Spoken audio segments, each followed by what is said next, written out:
$873 million. I mean, we look at corporate filings all the time. We see big numbers, but nearly $1 billion. Yeah. That's a number that just stops you in your tracks. It really is. A number like that attached to a federal indictment, immediately it's not some clerical error. It's not a tax misunderstanding. No.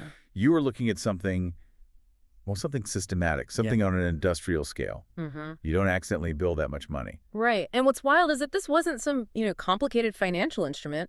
This came from something incredibly mundane. Medical supplies. Exactly. And that's what we're diving into today, the unsealed indictment of the top executives at Zynex, Inc. Now, Zynex is a known company, especially for anyone following the medical device space or, the Colorado tech scene. They're based in Douglas County. Right. They're not a shell company. This was, on the surface at least, a public success story. They sell legitimate, non-invasive devices for pain management, stroke rehab, that kind of thing. Yeah, standard medical tech. But the indictment unsealed by a federal grand jury in Rhode Island, it paints a very, very different picture. It really does. It paints a picture of a company that hollowed itself out and just replaced its business model with a fraud engine. Yeah. We're talking about the two people at the very top, Thomas Sandgaard, the CEO, and Anna Lucsok, the COO. Okay, so the CEO and COO, Sandgaard, he's 67 from Castle Rock. He's a dual citizen, U.S. and Denmark. And Lucsok is 39, out of Denver, also a dual citizen, U.S. and Ukraine. And government is, they're throwing everything at them. What's on the list? Conspiracy to commit healthcare fraud, mail fraud, securities fraud. Then you've got 9 specific counts of healthcare fraud, 2 of mail fraud, and 3 counts of aggravated identity theft. Wow, that is a laundry list. It suggests the whole C-suite was just compromised. It's the whole trifecta of white-collar crime. You've got fraud against the insurers, fraud against the investors, and then the actual mechanics of the crime, mail, and identity theft. It's total dismantling of the company's operations, legally speaking. Okay, so let's get into the mechanics here, because the scale is just, it's hard to wrap your head around. The indictment says this scheme ran from 2017 through 2025. An 8-year run. That is an eternity in the corporate world.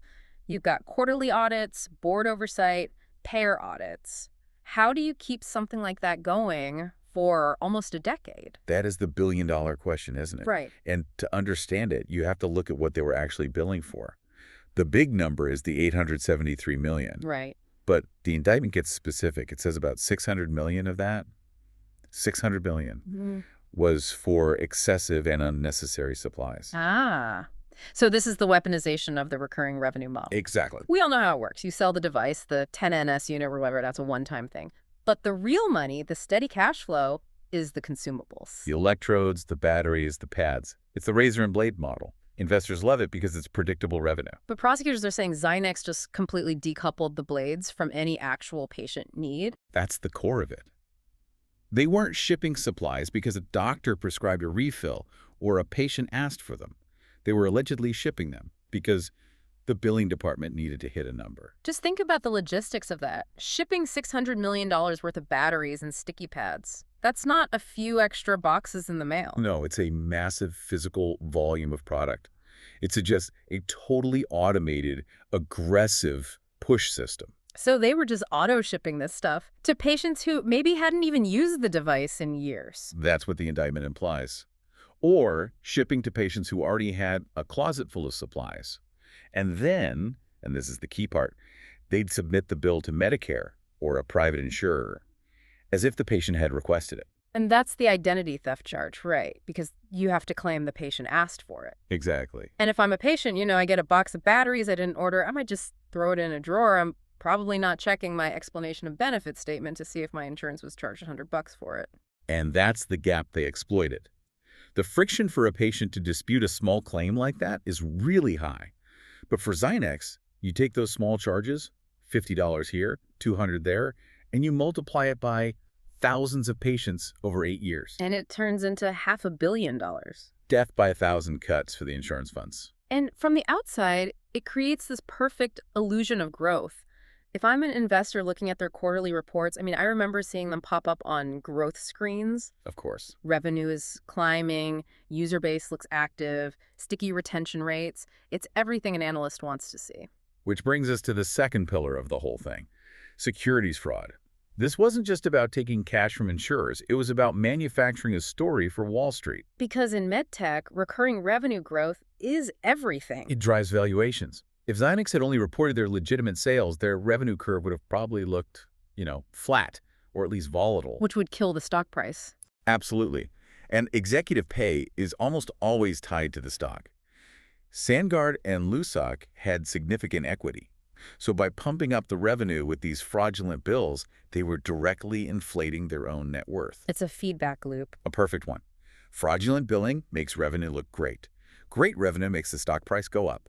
And a higher stock price makes them personally rich. So it's a classic pump scheme, but the pump wasn't some fake press release. It was actual cash flow, just illegally sourced. It's way harder for an auditor to catch. Much harder. The money was real. The checks from Aetna and Cigna were clearing. The accounts receivable were turning into cash. Unless an auditor decided to call up thousands of individual patients and ask, hey, did you really need 50 packs of electrodes last month?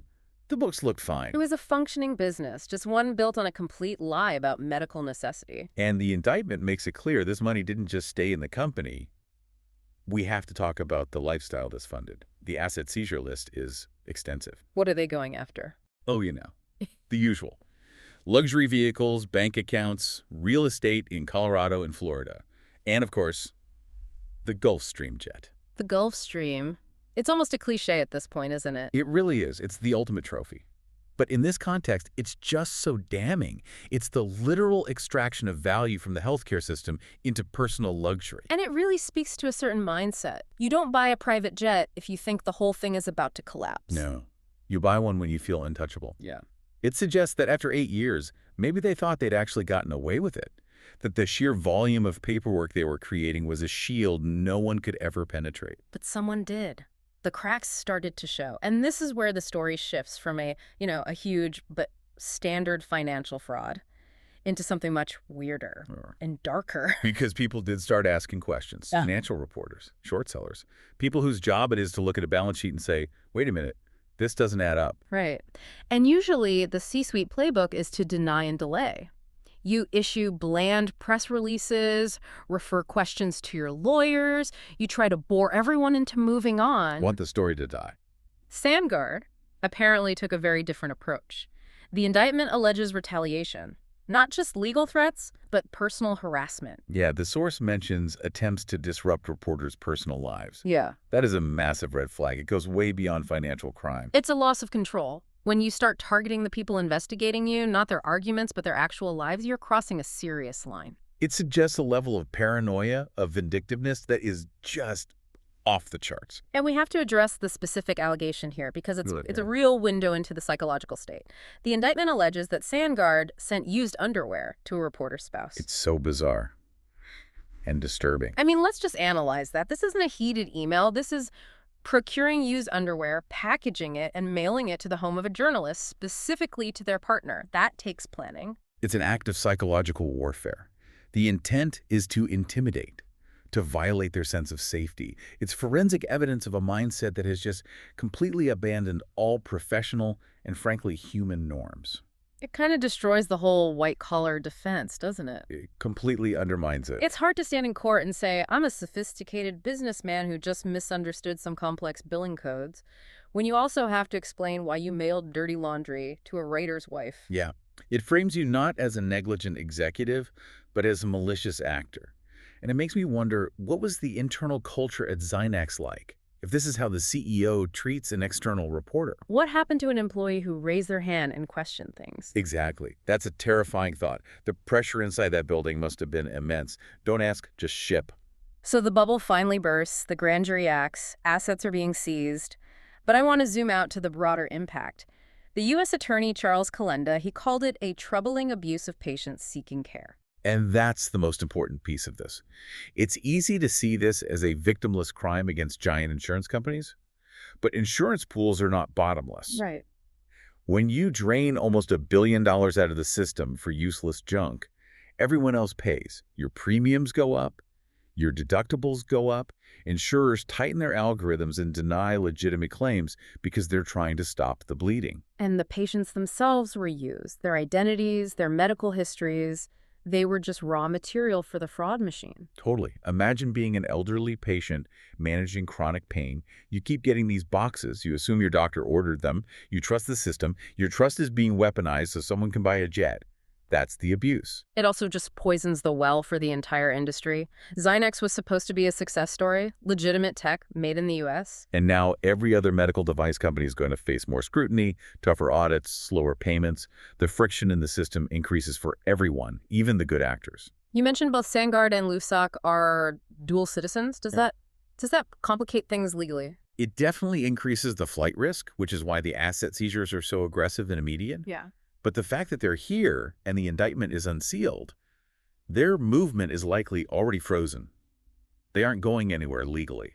It just feels like such a case study in how the market can incentivize the absolute worst behavior.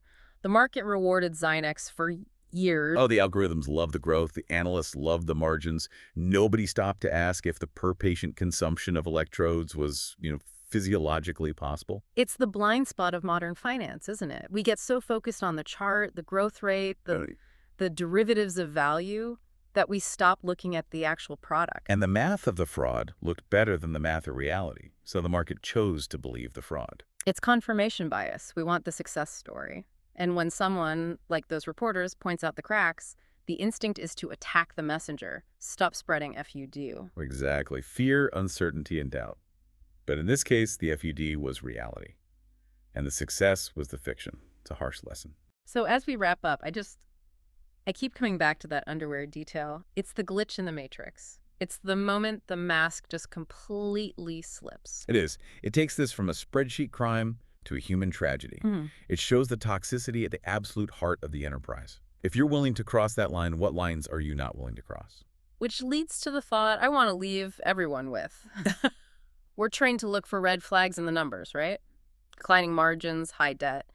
But maybe we need to pay more attention to the red flags in behavior.